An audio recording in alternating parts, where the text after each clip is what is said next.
What is up, awesome people of the internet? The SEC recently had their media day, and coaches had some really interesting things to say.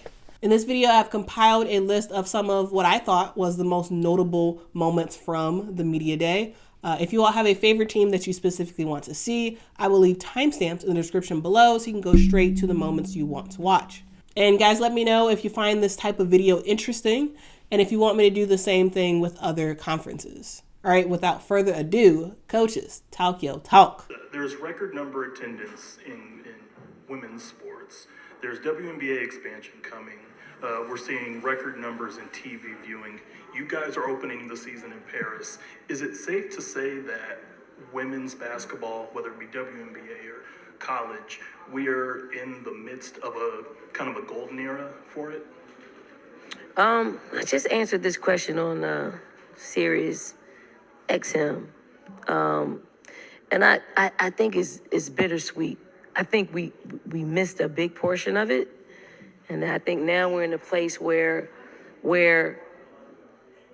there's not enough network competition to display everything that our game is giving us, because the players are better, coaching is better. There are more stories to be told. There's just not enough outlets for us to do that. But we're in a place where you're busting at the seams. We need more places to televise our games. We need more places to storytell about our game. And it's a good thing, but I just don't want us to miss out on any more opportunities for us to continue to expand. Gabrielle Lewis, the next. This is the first time in a couple years that y'all have not been number one in the preseason polls. We're not. That's what I hear. No. How does that change the mindset of the team? And then also, where do you see the team at? Do you feel like they're still contenders, or do you feel like it's a rebuild? I approach it the same way. And whether we're in 1, 10, 12, not ranked, because it's just a prediction. Like, it really is a prediction by people who I hope they study the game. It's not a rebuild. It's not a rebuild for us, because we're very talented. Like, we got talent on our team. We just lack a little bit of game day experience. Half of our roster, have played in some high-level basketball. We just have to up their experience, and we got to create that and assimilate that in practices. So when the games come, it's more natural for them. We could not put them in a better situation because of the players that we had in place. So we would have liked to experience some of them having a little bit more experience being in the starting lineup, but we were just that, they couldn't break into it. But I'm excited. I'm excited for this team. We're in a position where we're not the hunted, we're hunting, and that's not a bad place to be. Hi, Coach. Ashley Woods with the Crimson White. Bree earlier talked about, Camilla's development as a leader. What have you seen from her in the preseason so far? How does she develop as a leader? You hear Camilla. You didn't hear her in the past 2 years that she's been with us. She's communicative. She's energetic. I think she's playing with a zest of wanting to dominate. And that's what we want. We want you to understand that. And domination is a process that everybody has to go through it if that's what they want. And you do have to want it. We see her stature, we see her presence, we see her ability. But until she takes that step of wanting it, that's when it happens. And that's what she wants. Because she's very, very competitive. Didn't say a whole lot, but now she's saying a whole lot because there's a big void left with our graduation of last year's team. And that's what you want to see. You don't want to force them to do it. We want them. She knows who's next up. And now she's embracing that role for us. You've got some really impressive freshmen coming in, as well as also Sakima out of JUCO. Can you speak to, who of those have kind of stood out to you? And I know there's also some homegrown talent.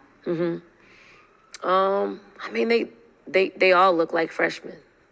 Some of them look great at times, and then other times they look like a penny with a hole in it.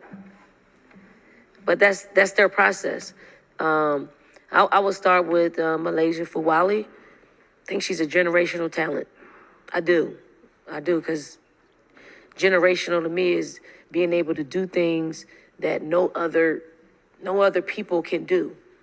Like, she does things that I haven't seen a women's basketball player do. The moves that she makes, the shiftiness, her ability to shoot the long ball, get to the basket at will. But I also have seen her, I mean, she's very, very coachable. She wants to be great. But we have to teach her greatness is a process. It's you're working on it daily. And she really understands that, so she's taken a liking to that. Tessa Johnson, she can flat out shoot the basketball. She can flat out shoot. The rest of her is trying to rid herself of, her high school ways, because the pace is quicker. Her passes are slower. It's their high school mode. So we always say high school dropout. We want you to drop those high school habits. But that's a process for her, and I do think Tessa needs to be a little bit more selfish in scoring a basketball, because she can do that. Because some of her best defense is going to be her ability to put the ball in the hole. Who else we have? Sanaya Ja. Athletically gifted, elite athlete.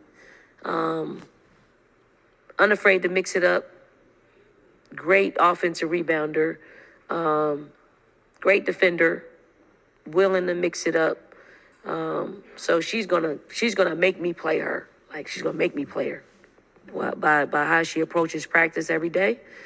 And then Sakima is 6'6", utilizes her height in a great way, really has a great understanding of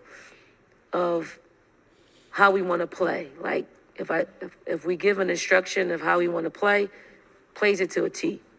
And that's what you want. Very, very coachable, great understanding of the game. Should help us. We only have 11 players, so everybody's going to get an opportunity to play. I'm extremely excited to talk about my team this year. Right now, we are one team with one goal. But before I dive into our new slogan for this season, let me look back at why not us. I'm forever grateful to Mississippi State. In this profession, and especially as a first-time head coach, you need one school to give you a chance.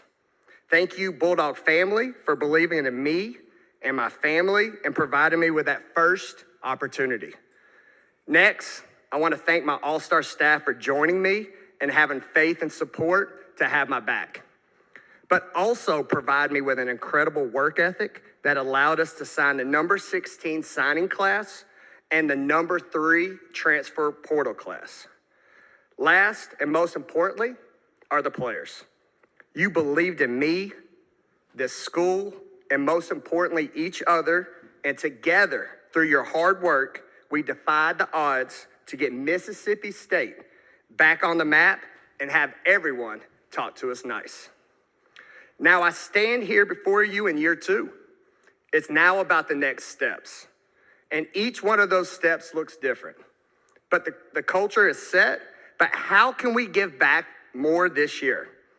How can we give back more to a community and a state who has given so much to us? Our fans have showed out to support my young women, and we've been ranked in the top 15 in attendance for nearly a decade.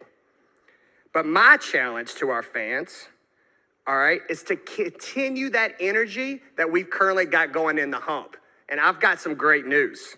We have currently sold out the lower bowl and all club seats this year.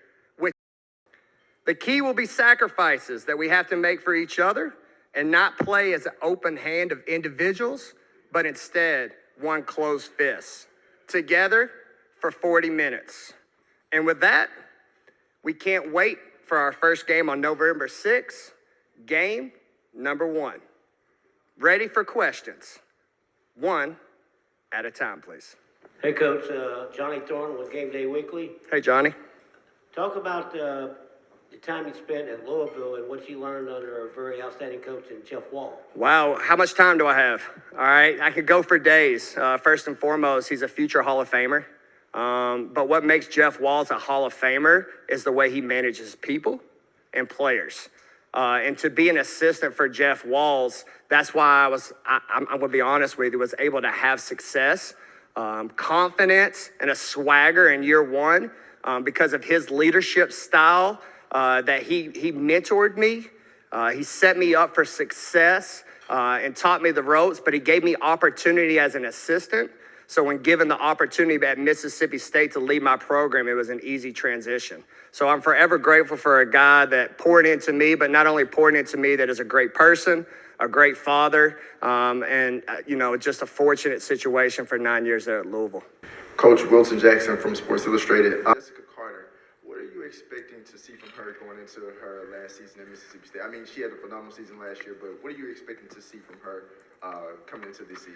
Well, the first thing I'm going to say, ooh-wee. Okay, let me go ooh-wee for a couple little things on Jessica Carter. First of all right, career highs last year, all right, at almost 15 points a game, 2 blocks per game. My girl can also pass, and she also can take charges, as she had a huge charge for us against Kentucky that helped seal the deal. And then she was ranked 3rd in the SEC in block shots. But outside of that, you know what? Jessica Carter is an awesome person. And I mentioned this last year, all right? She's one of the best stories in women's basketball for if you look past her what's gone on in her college experience, but not only what's gone on, but what's to come, all right? Her best basketball is ahead of her. We named her our leader this year as a 5th year. And then her body right now, she crushed it in the weight room. When you look at her size, all right, for most tall girls, there's a label at times like maybe slow or not mobile. She defies all the odds. She's able to just get out in space. She can guard a big, but you know what? She also can guard a point guard. So her presence on the floor gives us a chance to compete for championships. And like I mentioned earlier, I think her best years to come when we're talking about All-American potential, first team All-SEC, and then ultimately her big goals are to play in the league, and I think she can achieve it this year. Sam, you were so close to making the Sweet 16 a year ago, and I don't think you got a single top 25 vote all year last year, but what does that say about you and your program? You know what? We're taking the country on notice, all right? That was a big part of Talk to Us Nice. We're humble, we're thankful, but again, it just another compliment to the SEC. To think that we tied 5th in the SEC in the conference and never received a vote. But then thank God for the selection committee. Let me give a shout out to you, to the NCAA committee who put us in, because there was an opportunity that we weren't. But like I told my young women, when you were put in, what do you do with it now? And for us to make history as the first play-in team, all right, and get to the second round and be 5 points, all right, 5 points for making the Sweet 16 and never receiving a vote. Just a credit to my young women again that, you know what, sometimes you don't need a number in front of your team. It's all about your heart and it's about your mind. And when you're dialed in, you can't be denied. And man, what a great ride it was. I want to go back to Jessica Carter. Yeah. At the final press conference of March Madness last year, people asked, is she coming back? You said you didn't know. What was the conversation specifically with her to bring her back? Yeah, I think, this is the fun part, right? You all have a responsibility and a storyline to tell. But for me, I told her to enjoy the journey. Again, I mentioned earlier, she's the best story in women's basketball for multiple reasons. So at that point, and I mentioned some of the stats, she led our team in scoring, rebounding, block shots, and field goal percentage, and had career highs. So at that point, that's not the time or the place to have that conversation. We were on path to make history, all right, and shock the world, all right, and finish the slogan of why not us. And then why not her was going to happen once that magical run happened. And then give her grace and time, because that's the kind of coach that I am. It's not about me, it's about you. And when I sit down with these young women, I ask them, what do you need in your life? All right, what can I do to make, what can I provide for you in your life? Are we the best fit? And that's, just the general questions that are in today's climate. And thank goodness, all right, she said yes, because I'm not going to lie, I was out in the streets in Starkville, Tootsie rolling, all right, screaming, let's go. And it was time for the next hashtag because Jessica Carter's coming back. Good afternoon. Just want to thank everybody for being here today. I think that this event always brings that reality, that pinch of reality for me that the season's near. And I think it's also a great opportunity for our student athletes to, get in front of the cameras and start to talk about what's to come and what's next. And that's the one word for our team this season, because we're focused on the future, where we're trying to go, and while being present every day and committed to the process for it to hopefully give us great outcome. This year, this group has a healthy balance of maturity and youth. My team is comprised of 245 starts at the Power 5 level. And so that's where the maturity comes in. And then the youth, I have 5 freshmen, 2 that were ranked in the top 100. And with the maturity piece, a lot of them are returners. We only have 3 transfers that came in. And I think we tried our best to address deficiencies that we had this past season. And so as we focus on where we're trying to go, I'm incredibly excited about what's to come. Our non-conference schedule, I'm not sure who picked it because it's pretty competitive. Our opening night, we have Oklahoma, we have Louisville in the Southeastern Conference ACC Challenge. And then in the Bahamas, we have the potential to play the likes of Arizona, Michigan, Middle Tennessee. So we're going to be primed and ready to go by the time we get to January. And I think when you talk about what's next for our program, and that's it. So, we did get ranked.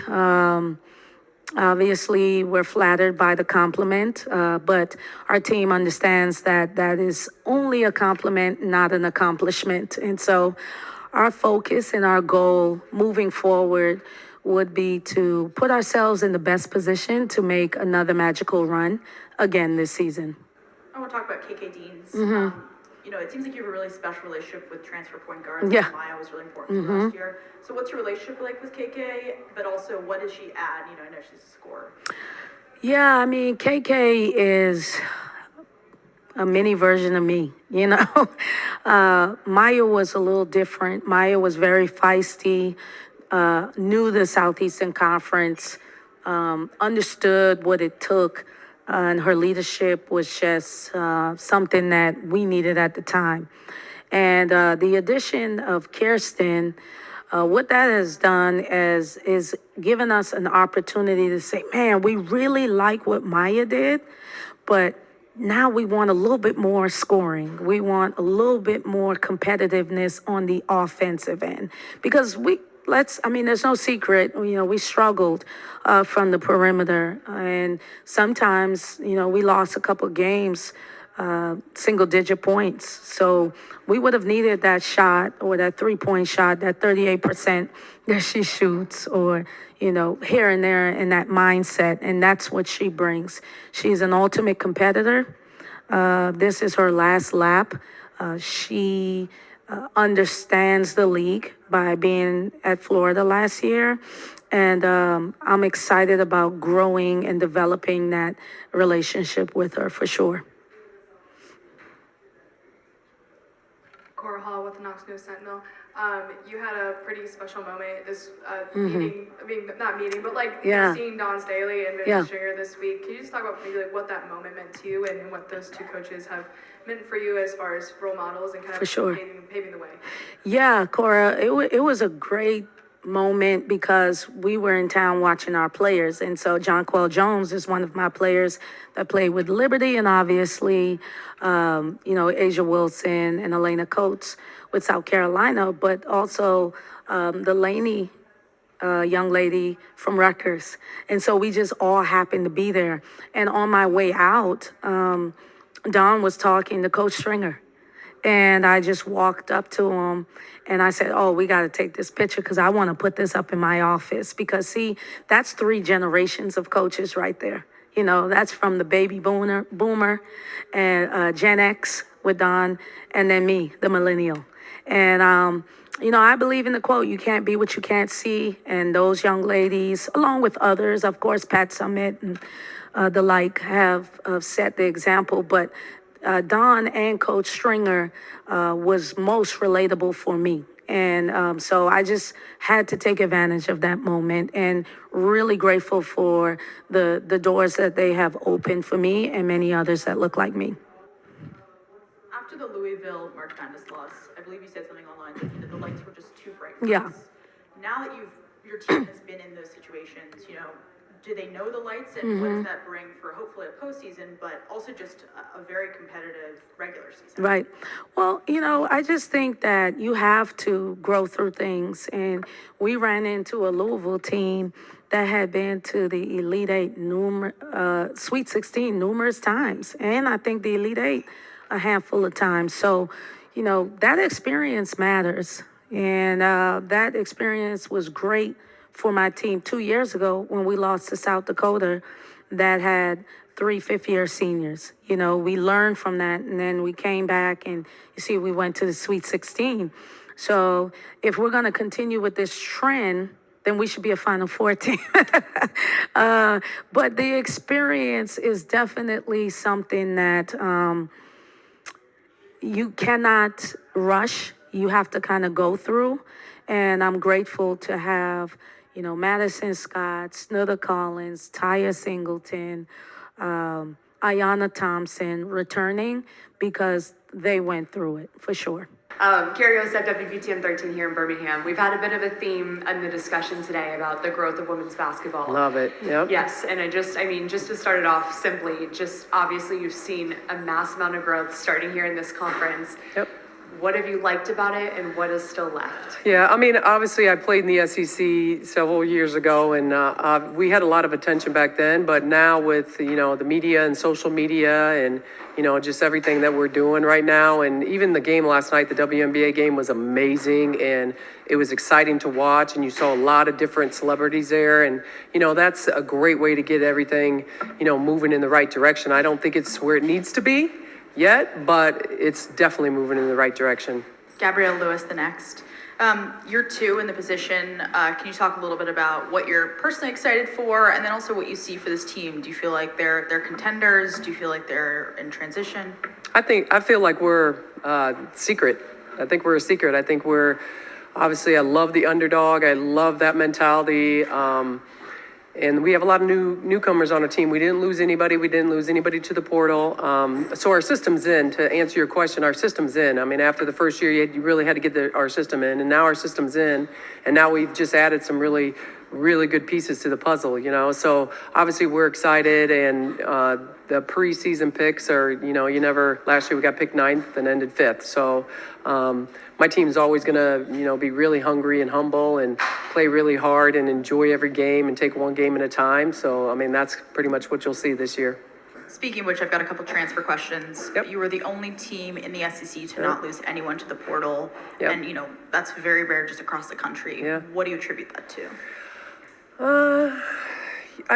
Some of it has to do with I'm a mother, and, I look at everybody as my family. A lot of it has to do with my assistant coaches. We've been together. We actually added it up on an average 14 years together, my staff. It's pretty amazing. And so I have a lot of former players that are my assistant coaches too. And so they've stayed with me, and they've wanted to get into coaching because they really enjoyed playing for us. And then if they wanted to get into coaching, they want to actually coach like my coaches do things. And so I think it has to do with all that. And we do a good job of loving our kids up too, you know, and it's not just about ball. We're not that kind of coaching staff where it's about ball only. We're about the total person and empowering women and, you know, obviously getting their goals, not just basketball, but, you know, what are they going to do the next 55 years of their lives? Because the ball's going to stop bouncing, you know, so we try to develop them as a whole.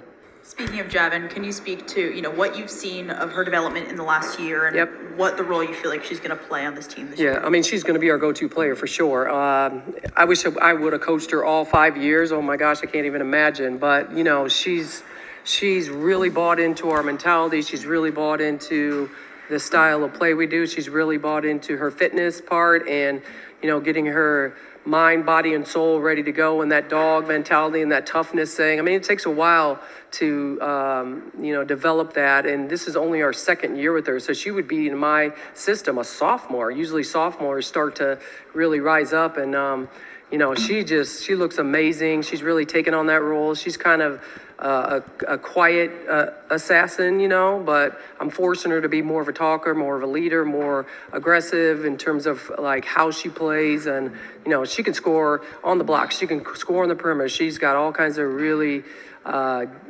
great moves. She's got beautiful hands. And so obviously we're going to move her around a lot. And, you know, she can play a lot of different positions for us, but I'm super excited for her because, you know, she committed to Georgia when she was a sophomore in high school, you know, and last year was a tough year for her, determining whether she was going to stay at Georgia or not. And you talk about somebody that pumps blood of Georgia blood and Georgia red. She loves Georgia. She loves the program. And so, you know, for her, we're going to, you know, she's got to put the team on her back a little bit like Diamond did this year.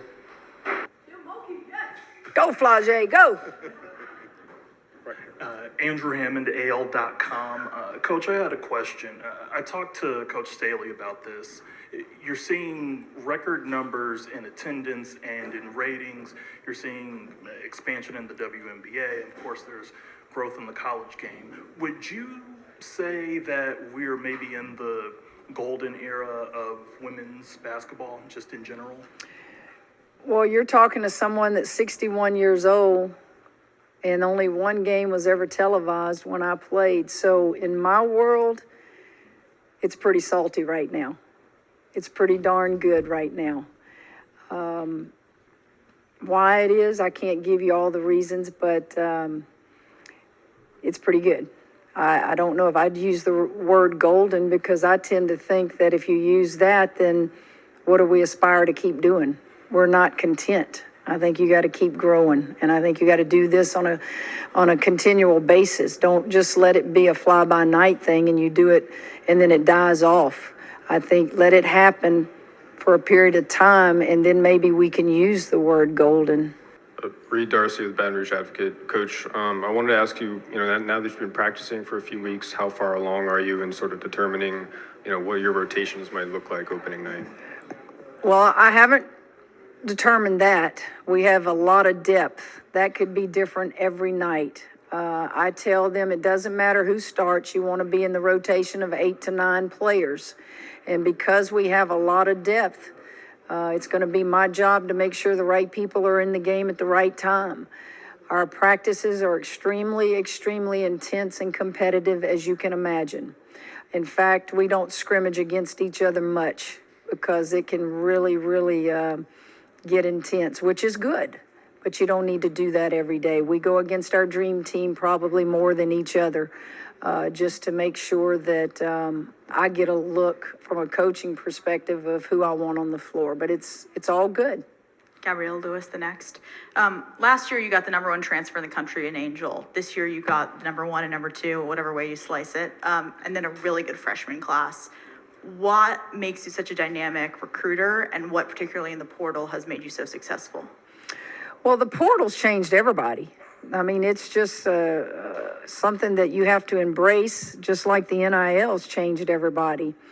I don't go get those players.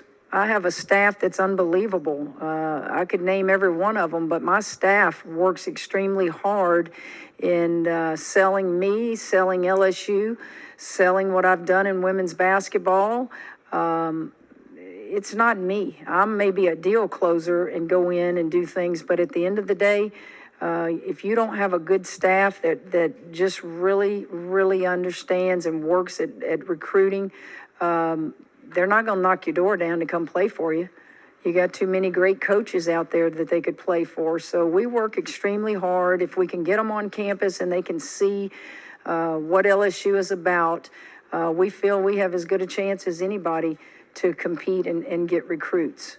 But yeah, we have we've done a lot of good recruiting quickly, and but there are a lot of other programs that have done the same. The story of recruiting Haley, and specifically, she came into the portal with a do not contact tag. So when you heard the news that she was choosing to transfer, what was it like to get her on campus? I know people have drawn a lot of similarities to you too with the braids and everything. I recruited Haley when I was at Baylor, and it got down to us in Louisville. And I always tell my coaches, when we lose a recruit, don't be ugly. Show your disappointment, but you never know if you're going to see that player again. And I wished her well and just ended it the right way. When they told me, and I say they, that's my coaches, that she was getting into the transfer portal and had a, whatever it was, do not call or whatever. And I just laughed and I said, well, that tells you she probably knows where she wants to go. And little did I know that she pretty much contacted us, and we brought her in on a visit, and she, I think, talked to 2 other programs. I'm not sure she even visited those other programs. She came by herself on her visit, and I think the connection with us recruiting her and her knowing me at Baylor was an advantage. So that's the story of how we got Haley.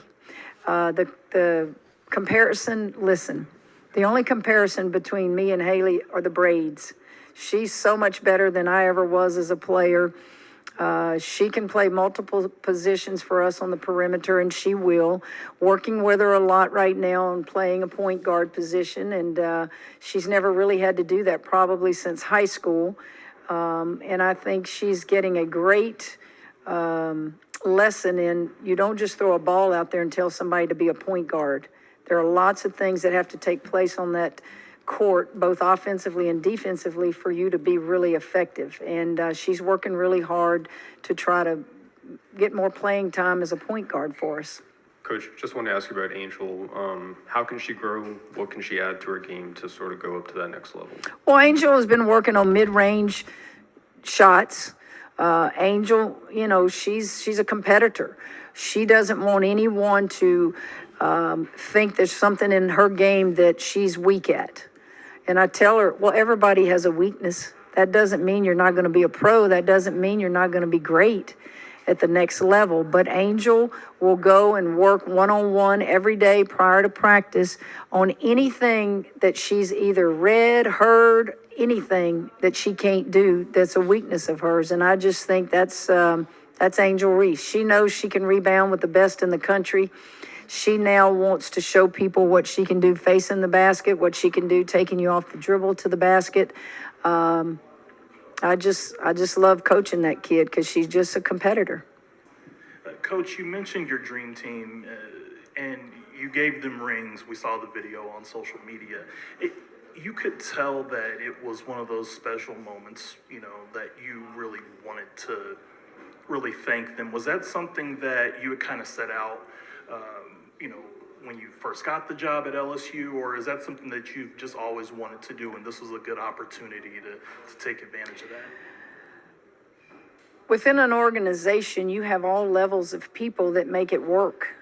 I've always had dream team, but the rules with NCAA didn't allow you to do things for dream team. They didn't allow you all the things that we can do now. And so I just wanted them now to go back and check and see if we can legally give them rings. And if it is a LSU deal, I'll cover the expense myself. But it wasn't an LSU deal. We had to get clearance through compliance and through the NCAA, and we finally got it a day or two prior to me doing that at practice. And the look on those guys' faces and the joy and the excitement, it was just priceless. It was so real and it was so genuine. And they are a big part of what we do. But it also made me reflect on all those other dream teams I have had through the years that, again, didn't get these opportunities. The same question that was asked earlier. You know, now people are reaping rewards that others didn't get the opportunity because of rules and things like that. But those guys were at our Final Four. They pay out of their own pocket to go to the Final Four. They're the first ones hugging you and just cheering you on. Our team is their team. That team I get to coach belongs to that student body. If you've never been to a game, you can't get a ticket in the student body section. It's crazy. And they just feel a big part of it. Hi, Coach. Gabrielle Lewis from Next. You talked a lot about finding identity last season. From, just the couple weeks you have with this team, what do you feel like that identity looks like now, and how do you see it growing? Yeah, we've been really pleased with how our team has practiced, our focus, our togetherness. I think we have great team chemistry. I do think that's part of our identity. I think as we continue to grow, I think our depth and versatility will be part of our identity. There are definitely areas that we are continuously working on, and but I'm just proud of our team for wanting that, for wanting to be better, and they're pretty goal oriented, and this is a great team to coach. I really do love this group. With the Knox News Sentinel. I know the last time you talked about Tamara, you weren't really at the place where you could give a timeline on, what her return looks like. Wasn't sure if you had that yet, or if you were closer to, feeling comfortable putting a timeline on her return, or any updates on her. We definitely do not have a timeline on her, because I think, when you hear people talk about day to day, that's very accurate with her. We have, typically we go into a week with a weekly plan, or at least a 3 to 4 day plan, and then make adjustments where necessary. We did get her in a few limited minutes yesterday, scrimmaging with our practice guys, and that was good to see. Her presence, it's amazing how quickly her presence can be felt as soon as she steps out on the court. I think for us, we've got to continue to be patient and be very smart about this progression, and make sure that we're putting her in position to be successful.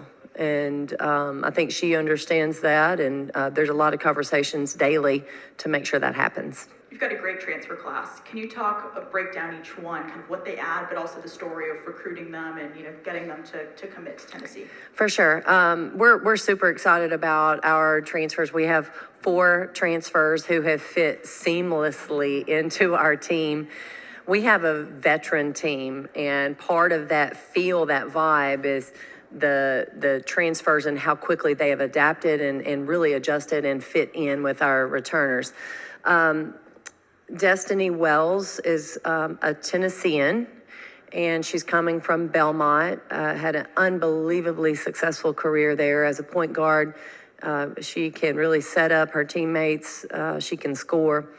I think she is getting more comfortable with our group every single day. She's just really talented. I think the background story for her, 2 years ago, we played Belmont in the NCAA tournament. We had Sarah Puckett has to hit a big 3-pointer towards the end of the game for us to pull out the win. Part of that was because we could not guard Destiny Wells. So we're glad she's on our side. Avery Strickland is also a Tennessean. She's from Knoxville. She played at Pitt for a year. She had a really good freshman season where she shot the ball well. She's aggressive. She has a high motor.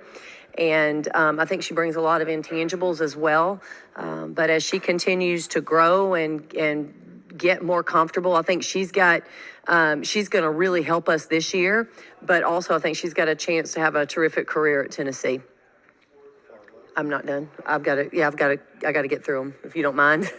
And then Jewel Spear is coming from Wake Forest, where she led the ACC in scoring. We felt like we needed another punch on the perimeter, and she can really put the ball in the hole. She can shoot the three, shoot the jumper, come off, use a ball screen. So we're excited about how she's joined our team and continued to see that production. Our last transfer is actually from South Carolina, Talasia Cooper. She will not be playing this year, so her role is a little bit different, but already she's made an impact on our team when we have her on our team, and also when we put her with our scout team. She's been hard to guard, and she's been a menace on the defensive end. So when it is time for her to be able to play, we're really looking forward to that. Yeah, going into her last season, it kind of feels like, her whole career has led up to this, last moment. How do you feel like her growth from a mentality standpoint, from an intangible standpoint, has kind of prepared her to be ready for that moment and to kind of take what she, wants this season? Yeah, from the moment Rakia stepped on our campus, I think we've seen a lot of growth in her, both as a young woman, as a future pro, as a basketball player. I think we've seen a lot of growth there, and I think part of that is handling handling success, handling pressure. I think the USA basketball opportunity that she had this summer was great for her, and honestly great for her confidence. She's a very confident young woman, but I think that really elevated her confidence to be able to go and play against some of the top players in the world and really be productive and successful. I love her growth with our team.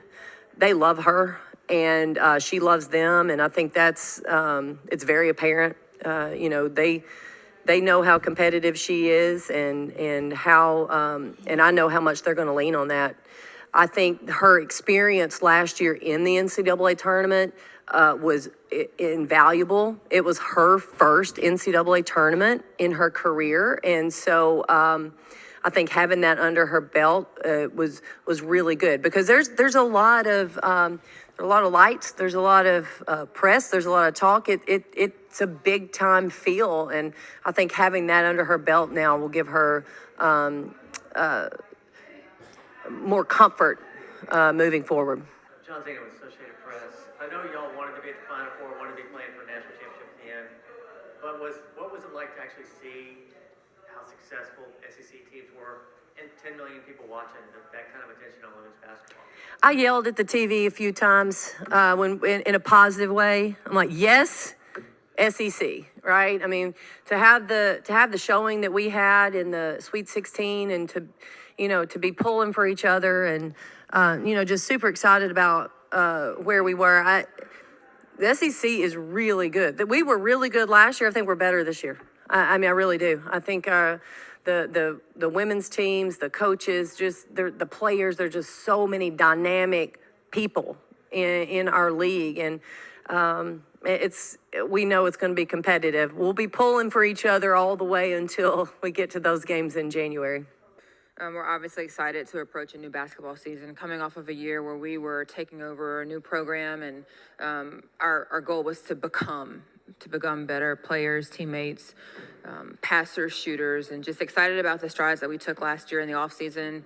Our returners have really done a great job of embracing what the standard is going to be for Aggie women's basketball, and we were able to obviously add some talent to our roster with high school players and transfers. And so just really looking forward to what's going to be another tough year in our conference, obviously, and excited about moving the needle in the right direction and getting Aggie women's basketball back in the national spotlight. Players mentioned earlier that Kendall Hunter is injured. Can you tell us more about that, her timeline? Will she be sitting out the entire season? We don't know. Kendall tore her Achilles about 3 days before she was supposed to show up for summer workouts. Was going to be a really big piece of what we were going to do this year, and still might be. To her credit, she has attacked rehab like a beast. and she's way ahead of schedule. With that being said, we're going to rely on our doctors and trainers to tell us where she is. So it still remains to be seen if she will play for us this year or not, but she has put herself in a really, really good position to have an opportunity to see some time this year. Theodore Fernandez, Crimson White.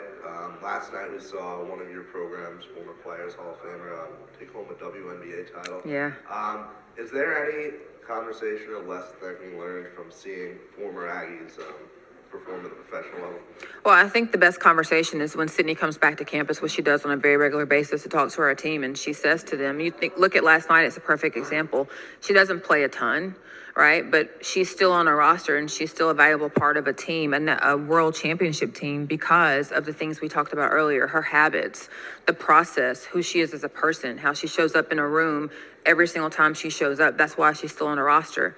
And then when her number is called, she's ready to go. So you have Olympian point guard Chelsea Gray, who cannot play. 2 starters don't play last night, and Sydney Colston gets her number called, and she's ready to go. She was wonderful defensively. I think her stat line was like plus 17, her plus minus. And so those are the things that she talks about to our players, and what better way than to watch it and then for it to come out of her mouth when she comes back to campus. Super excited and proud for her. We texted last night. What are your expectations for this team? I mean, where do you think this team can go? I think looking from the outside, it's very different from what it was last year. So what do you expect?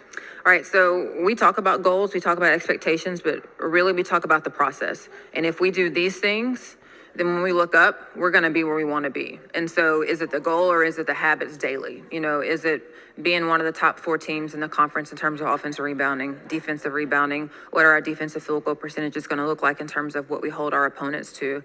What is our PPSA going to be in terms of points per possession? And so those are the things that we talk about, and we want to have our players to understand at a high level, because if we hit those markers, then we're going to look up and be exactly where we think we should be. Cora Hall with the Knoxville News Sentinel. With the players that transferred into the SEC, there's obviously like a lot of stars in this league, but I think sometimes Janiyah gets maybe not mentioned in those conversations enough, in my opinion. You know, do you think she's underestimated as just how big of a star she could be in this league? Well, I think it goes back to what you first said. There's a ton of stars in this league, right? I think Janiyah is also mature enough. This summer she played with the AmeriCup team, was one of 2 19-year-olds, and it was her 3rd time representing USA basketball. I think she's pretty confident in herself and her abilities. So she walks in with the mentality of, if I do what I'm supposed to do, the rest of it will take care of itself. And so I don't think she really focuses on what the paper says, what the media says, who people are talking about. Is something that she has done really well from a very early age, is drown out the noise. And so I can't say that it's something that she thinks about or that she's frustrated by. With that being said, if Janiyah does what she's supposed to do, then when the season is over, we're going to hear her name. And that's what we talk about. It's like, it's not where you start, it's where you finish. And so let's focus on the things we need to do to make sure we're finishing as a team and individually where we want to. But thanks for asking that question. You're really beloved by your players and known across the country and the conference as being this really important, formidable coach. You don't have to tell us all your secrets, but can you give us a little bit of insight in how you cultivate those relationships from a young age? I think it starts with knowing who you are, because in order to lead others, you have to lead yourself well. And so fortunate to have people around me who modeled that behavior and just have spent a ton of time knowing not only who I am, but who I can coach and who we want to coach as a staff. And I think that's the first thing, is that we are intentional about who we bring into our program. And so because we have that intentionality, then the rest of it is pretty easy. The other thing we do is we start at a really young age evaluating talent. And once we evaluate that talent, we get to know who they are as people. And so that relationship starts 8th, 9th grade, and it is consistent. And so by the time they get on campus, you've got 4 years of a relationship that's built. So the sweat equity in our relationship is long standing. So then that allows us to get to the hard things fast. And there's trust in that relationship. There is blind faith in that relationship. You know, you look at Janiyah, signed with us at Georgia, came right with us to Texas A&M with no hesitation. So there's a blind faith that comes with that. Sydney Bowles and Tanae Hilton did the same thing. And I think it's because we're genuine as people. We're very honest. You know, we're very blue collar in our approach. We're not going to jump out of balloons when you come on a visit. We're going to make sure you see what you need to see, but it's going to be who we are every day when you show up to our campus. And I think that resonates with people, and we want it to resonate with the people who are meant to be at Texas A&M. What we do is not for everybody, but it's for the people who we have identified that we think can represent us on and off the court in a first-class manner. Excited to be in Birmingham today. Today is my 25th media day as a head coach, so I am truly blessed and excited for the journey ahead for our program this season. Dino Fernandez, Crimson White. Your team committed most fouls per game in the SEC last year. Do you view that physicality as a negative thing or something that you want to keep early into this year? No, I think, we're always going to want to come out and be physical, but we're going to have to be better and defend without the foul. We love to run and play fast and get open looks in transition, but it's hard to do that against a set defense. So we want to be able to defend better without the foul to give ourselves an opportunity, to be able to execute and play a little bit faster offensively. So it's definitely an area that we need to improve. And I feel like this team is bigger and stronger across the front line, and it gives us a dimension where we can play and move Sarah Ashley back to her natural position, like I mentioned. And, we've got a much more athletic backcourt with Loyal McQueen and Jess Timmons, and are a much better job. And Deshae Berger-Williams brings a lot defensively, so we feel like we've improved our backcourt defensively. And hopefully we'll play better without the foul. Good morning, Coach. Carrie Osep, WBTM here in Birmingham. With so much talent coming to the floor, but obviously a mix of new faces, what's the ultimate challenge, or what's more so your philosophy to get the ladies building chemistry in the preseason, and how much does that come together more mid-season before you see that? And if I may, a second question, I always love to ask you, the growth of women's basketball, we're continuing to see that just on the level, at the next level, and in your league. Just what can you say about what's left? The first part of that question is, it was a really perfect moment for us to bring in a big class and have a smaller group returning, because we had the opportunity to go to Spain for our foreign tour. And so when you take those type of experiences, not only do you get to work obviously on practicing, but more important than that, I feel like it's always been about building chemistry and the experiences that we have off the floor, the experiences with travel and long flights, and the opportunity to immerse into a different culture. It really gave us a chance to have different roommates in each city. So all the things that we could do, we really felt like that has jump-started our chemistry and our ability to get, sometimes, within relationships, it's not about what you know, but it's about how you get to know them, and we've really done a good job with that. And so we've spent a lot of time off the floor here in the preseason, and we have a scrimmage upcoming, and the things and the opportunity we have planned around that to just build relationships and chemistry. And our kids do a really good job. I mean, they've got dinner night. I know I heard them saying the other night they were all going to Loyals and cooking, and then I've had them over to the house, and the opportunities on recruiting weekends to spend time together. So I think it's not about 94 feet and the X's and O's. It's more about chemistry, especially in the day and time. The joy of coaching to me is with the portal and new faces and the turnover. I spend as much time on chemistry as I do, on the X's and O's with them, and relationships and building those and getting to know them as people. They don't care how much I know, they just want to know how much I care. And I think that's the philosophy within all of our program as far as our entire staff. I'm blessed to return a great group of staff that I haven't mentioned.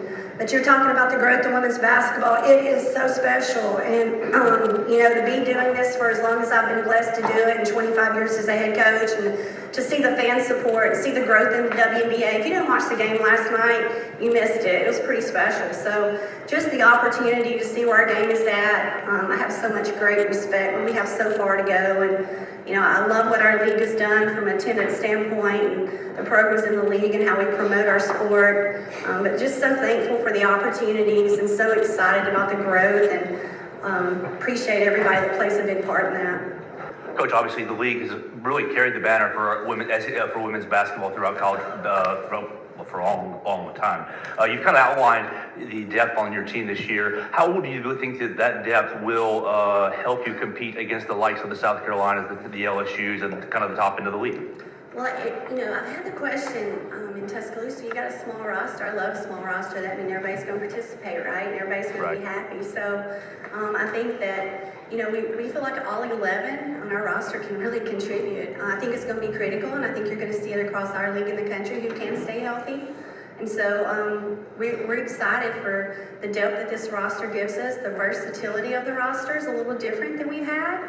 It's the most versatile roster. So I feel like that depth is really going to help us. I feel like our preseason schedule, I think, to start off our first 7 games, I think 6 of those teams went to the postseason, so we're about to jump into it real quick. So it's going to give us an opportunity to use that depth early and often with our preseason schedule.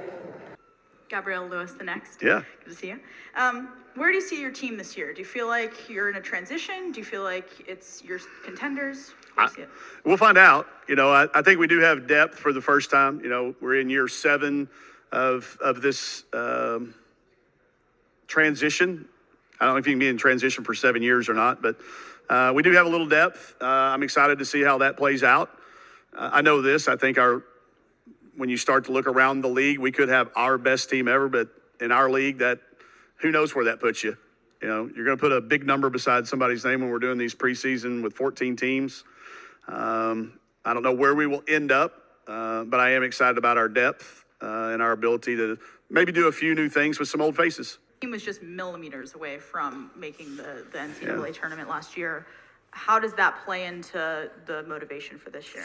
We talked about it an awful lot throughout the summer. We met back in my house where we watched the selection show and did not make it to start the season. Talked about how it felt to be the millimeters that you're talking about, the 5 games decided by 3 points or less, that we were told any of those 5 games go the other way, we're an NCAA tournament team again. So putting it all in perspective and doing an autopsy and really good hard look at ourselves and the things that created those one possession games and trying to make sure we fix those during the preseason. I think we've addressed all those things. We've moved past it. And as much of a motivation as it was to start, I think now it's kind of behind us and let's focus on staying on the path of where we're trying to get this year. Hey, Mike. Hey. Of course, with Mac and Sam, you have 2 of the just most experienced guards in the league. How nice is it to have that whenever you're adding Talia Scott into the mix? I've challenged both of them to teach her and tell her stories and get her ready for when they're gone. I challenged Mac to do that with Sam, and she has. Now I'm challenging both of them to do that for Talia. She doesn't have to feel like she has to come in and have the ball in her hands all the time. She can learn on the fly, and these 2 kids have accepted that. And as far as for me, it really helps me get through the rest of my day. I don't have to spend a lot of time worried about what's being talked about in the locker room. I know they're going to take care of that stuff. I don't have to worry about, me being the one telling the stories of how to handle adversity. Mac and Sam are going to take care of that. So it's nice to be able to focus on maybe those things that kept us from winning those one possession games. If I'm not having to focus on the normal drama that a team unfolds throughout the course of the year, and we can focus on X's and O's and execution and rotations and analytics, whatever you want to talk about, knowing that those 2 guys are there leading the way for us, it certainly makes for an easier day. Yeah. Coach, how are you? I'm good. Good to see you. Yes, sir. AP Stedham, AP and Kellie, as we see it, syndicated radio. Coach, what has analytics done for you as a coach, and what's your approach to the NIL? I know we had a discussion last year about the AAU. Yeah. So with analytics, I think it's just another tool. I don't use them 100% of the time, but I use them as information. I don't want to make a decision with missing information. So if that information is out there, I want to take it. I want to evaluate it and use it for what it's worth. And it is a huge part of what we do. I don't try to overburden our kids with it or spend a lot of time talking about some of the really, really deep analytics that I'm looking at. I do still use them, but when it comes game time, it's still a game that's got to be played by young women in real time. So I don't spend a lot of time with that. The NIL stuff continues to be ever-changing, every single day, something new. It's fun. I like roller coasters. Like, I'm not the guy that goes to Cedar Point and rides the merry-go-round, the Ferris wheel, and the things that go in circles. I like the ups and downs and the turns, and I like the fact that Coach Mulkey doesn't have any more experience with it than I do. She's had the same number to deal with the same number of years as I have, and Coach Staley's got the same number of years, even though they've coached in more games and bigger games. In that particular area, we all have the same amount of experience. So really talking to our kids, listening to them, hearing what's important, trying to stay up with how it could possibly be changing. My role is to really support what they're going out and doing with their own name, image, and likeness. Make sure I've got a detailed calendar. I give them a calendar for a full year on day one so they can plan their days. If they've got a photo shoot or they need to get their stuff done, they've got a calendar for a full year in advance. We try to be as efficient we can with our time. We don't have very many surprise hours. I want them to be able to go out and take the full advantage of the way the rules are written right now, because we all know they're going to change eventually. So just try to be an advocate for them and let them do everything they can do to maximize their full potential right now. But it's obviously a huge part of what we do, and I think we have to have a plan, and ours is to make sure that they're maximizing it. Yeah, you've already talked a little bit on the depth that I feel the team has this year. Just what have practices been like now that you have, not always in the past have you been able to just go 5-on-5 like that and have equal competition? You've seen some of them. You came and watched enough of them to know that we could split up 10 people, any different combination, and the games were competitive. Whereas in the past, you could have walked in and go, I think red team's going to beat white team because of what you knew. I don't think you could have done that this year when you were watching. I know I can't. It's always kind of fun to see where we try to play everybody the same number of days with each other. You've got Mac and Sam as your two guards. Tomorrow you've got Talia and Carly. We tried to make sure those are all even. And when you put that practice schedule together, and you might in your mind having a guess, and a lot of times you're wrong. So that's a good thing to have if our depth is quality, and we'll start to find that out as we start to play our games. But it certainly makes practices very, very competitive. The importance of wins, we chart our wins, and the importance of a win is very evident to our kids in every drill that we're doing that has a winner and a loser. They're on us as officials. We are not very good referees. As much as we'd like to think we are, we're not. So I learned that from them. They like us to be a little bit better at refereeing than we are, for sure, because it's competitive. Looking at the non-conference schedule that the team put together, I know y'all didn't choose Florida State. That was the challenge game. But aside from that, I mean, that's just another team thrown in the mix of a handful of tough opponents you got on it. Just what do you think about your strategy behind that and giving your athletes the opportunity to play in those big games? Well, if you don't, you're going to have some false sense of confidence when you turn the calendar. If you don't schedule a UCLA or you don't schedule a tournament that's got tournament teams in it like Marquette and Illinois, and then challenge yourself with those in-state road games that are a little tricky for us. Everybody will look at it and go, oh, you're going to Arkansas. That's a hard game going to Arkansas State. The last time they lost over there, they made a movie out of it. It's a big deal in the state to go to Jonesboro. We knew, I'm really proud of the SEC and the ACC working together, because when the challenge came about, the one thing we all said was it needs to be matched up evenly for us to plan scheduling-wise. And I think if you look down the list, it's pretty close, like who the ACC's picked and where you're picked within your league. So we knew we were going to get a challenging game. I just kind of predicted that we'd have a road game. It's just kind of my luck. I'm kind of that bad luck guy. I knew we were going to start on the road. So we knew we were going to have a quality opponent. So we went in search of 2 or 3 others for sure that were ranked in the top 25 in the preseason. We got them. And if not, you roll into that SEC with false security and false confidence. And that's the worst kind of confidence to have, is that imposter. Maybe you're not as good as you are. We're going to know how good we are or aren't by the time the calendar rolls around. And I think that's what scheduling is all about, is to do what's best for your current team. And felt like we had some kids that wanted the challenges, so we gave them to them. Mike Jones, War Report, Auburn. Can you talk about the 2 ladies that you decided to bring today, and what are they bringing to your team this year in terms of leadership? They bring experience.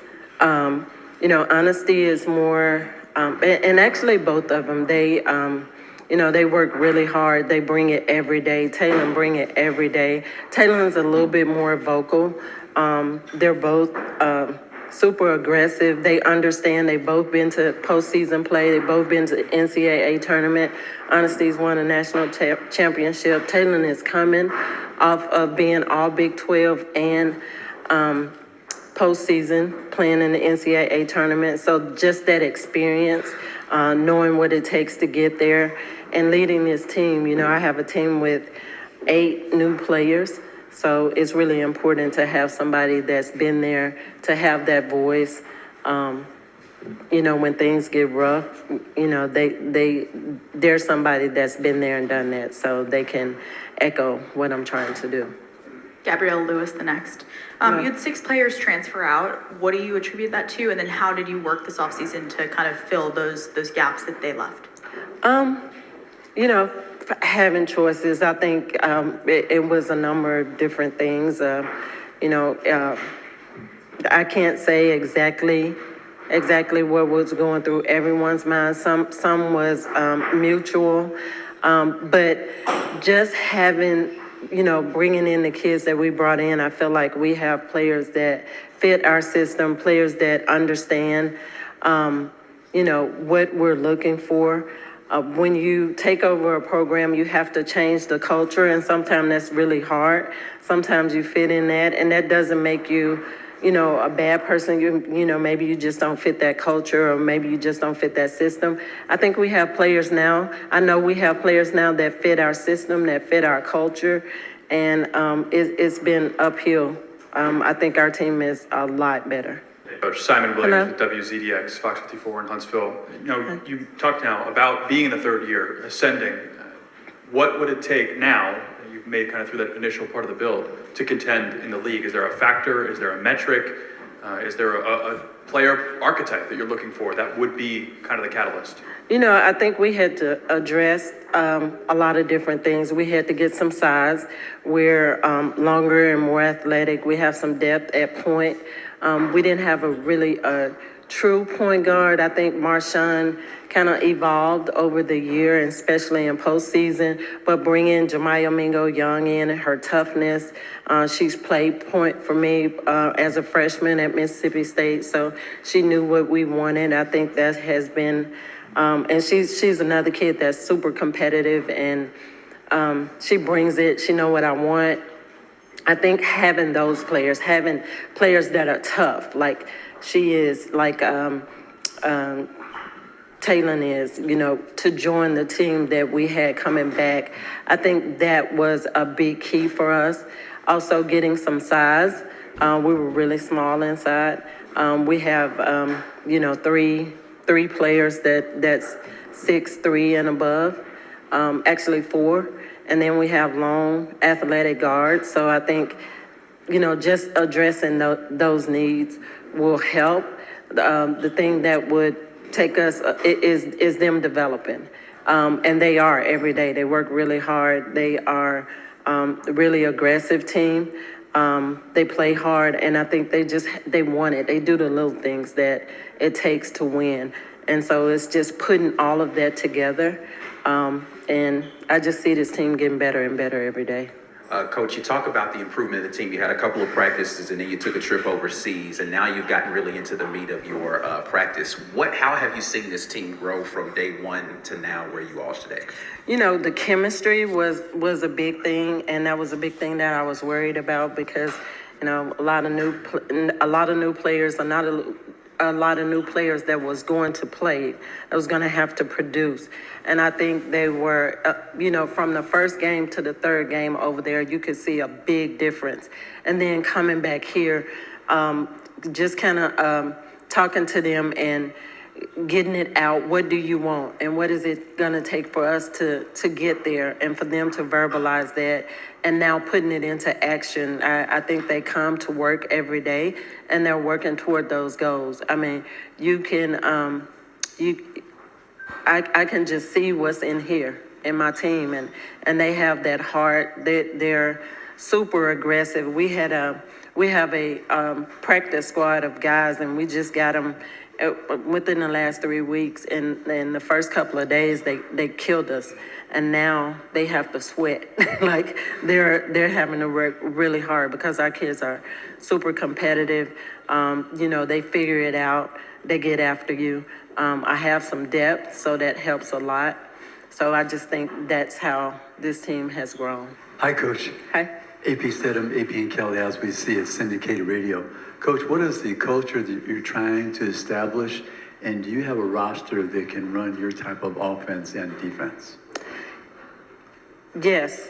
So now we're young in some spots, but the culture that I'm trying to establish is one that's tough. Our core value, we use the word tough, and you have to be tough in everything you do, and that's on and off the court. And so we look for that. We look for that in our players, and we use the word tough. The T is tough, hard-nosed, physical, and aggressive. The O is ownness, having an ownness of your team. And when I told our team that, they were like, well, why wouldn't you just say ownership? I was like, well, you own a pair of shoes in your closet that you probably don't wear anymore. But when you have an ownership of something, you'll fight for it. So just trying to instill that in them. The U is having that unbreakable bond. The G is giving, having a giving heart, a giving spirit to go out and support others, but also giving to your teammate, doing whatever you need to do to help this program be successful. And H is honesty, the integrity that you have, you know, for the name on the front as well as the name on the back of your jersey. So just that is what, just trying to get those kids to embrace that and build from that. Hi, Coach. Gabrielle Lewis from The Next. Hello. The end of last season, you know, with the SC tournament, you know, was a real high to end on, and you know how to do those SC tournaments well. How's it feel having ended the season with that, and does that bring, you know, a level of confidence into this year? Absolutely. That was the momentum that we needed. At the end of the year, get our players more confident and something that we could build on over the summer. So now they knew what they were capable of. They didn't have to question or doubt it. And they took that into the summer along with a lot of hard work. So coming into this season, new mindset, new team, new energy, new goals. You give that coaching staff a lot of new coaches this offseason being brought in. Can you talk about that transition and how y'all have been adjusting to some new faces? Yes, thank you for asking about the staff. I love my staff. Sent them a message last night, like, y'all are my people. But have Coach Nia Butts, who's been with me. We played together. We've been best friends for a long time. I'm still putting up with her, but her knowledge of the game, she probably knows me better than anyone on the staff and in the program. Coach Jen Hoover, another former head coach. She is a wealth of basketball knowledge, passionate. Added Coach Kellie this year, which I'm so excited about. This is telling my age, but actually recruited her at Western Kentucky. So when I called her back, I was like, after carving 42 pumpkins to get you to Western Kentucky, I know I'm going to get a yes to Kentucky. But having another Kentucky girl understanding what it means to represent the state of Kentucky, then added Coach Jamal Rhodes and Coach Jen Huth, both great people who love the game, passionate. But let me tell you, going from 4 coaches to 6 coaches on the floor, that's a lot of people on the floor, but it's been a lot of fun. Now, that's adding not just our coaches, but our practice team who thinks they're coaches too, along with our managers. So I'm managing a lot of people in practice that all think they can coach, but it's been a fun ride. Your former player, Ryan Howard, is back in the SEC at Florida. What's it like having her back? Was there any discussion with her to have her maybe come to Kentucky? You know, I'm so happy for Ryan. She's an unbelievable talent.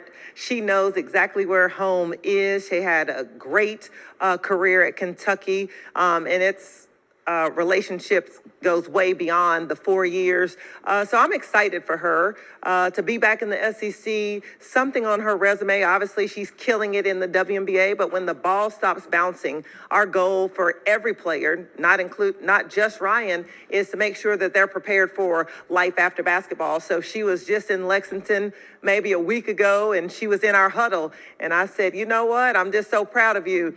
You have a WNBA job, but also another job. So you are a productive citizen of the world. So we did something right at Kentucky. So happy and proud for her. Can you speak a little bit about recruiting Brooklyn Miles out of the portal, and then the other folks that you've brought on that are new this year? Yes. You know, Brooklyn Miles, it's been great to have her back home. She's a Kentucky girl. We recruited her on the front end. Obviously, it didn't work out for us, but it's been great having her back. Brooklyn brings that dog and edge that we need. She's very competitive. She's a vocal leader, but she also understands what it means to put that Kentucky jersey on, being from the state of Kentucky. We have two freshmen in Janae Walker and Jordy Griggs. I love their competitive spirit, but they're being coachable right now. It's a transition to be a freshman. They don't know what hit them yet. They're still trying to get through practice. But, you know, I love their ability to be resilient, and they will both help us. Cora Hall for Knox News. Maddie Shear has been, very impressive for you guys. How would you describe her evolution since she arrived and going into this last season? Maddie Shear's a pro. I think she came in a year ago and was baptized by fire, was still trying to find her way, her voice on this team. Towards the end of last year, she found that, and this summer, she's really emerged as the leader on this team. You're not going to find anyone more competitive than her. Even in practice, she will take a coach's practice plan to make sure the scoring is correct. So she has to read over it before we start the drill. So she makes sure that her team is getting the correct points on the board. But her competitive spirit, she's going to fight, claw. She loves winning, and that is contagious. And I think she will really come into her own this year. Now she knows where she fits. I know, like I said earlier, you've had some really great ends of the season the past couple of years, but how do you keep that consistent throughout the entire season, starting in November? Yes, we would like to start that way as well. Obviously, it's a process, but, I think having veteran guards this year will help us. And it is a player-led team. So it's one thing, obviously, I set the tone along with the staff, but when you have those voices in the locker room echoing what you're trying to get done, the culture, we have a leadership council, and they've really been trying to do that. So now everyone is invested. And then, setting the tone early in practice. We've done a better job of putting their backs against the wall. So now we're going to get tested in the non-conference and be ready for the conference season. But we're looking for that steadiness this year.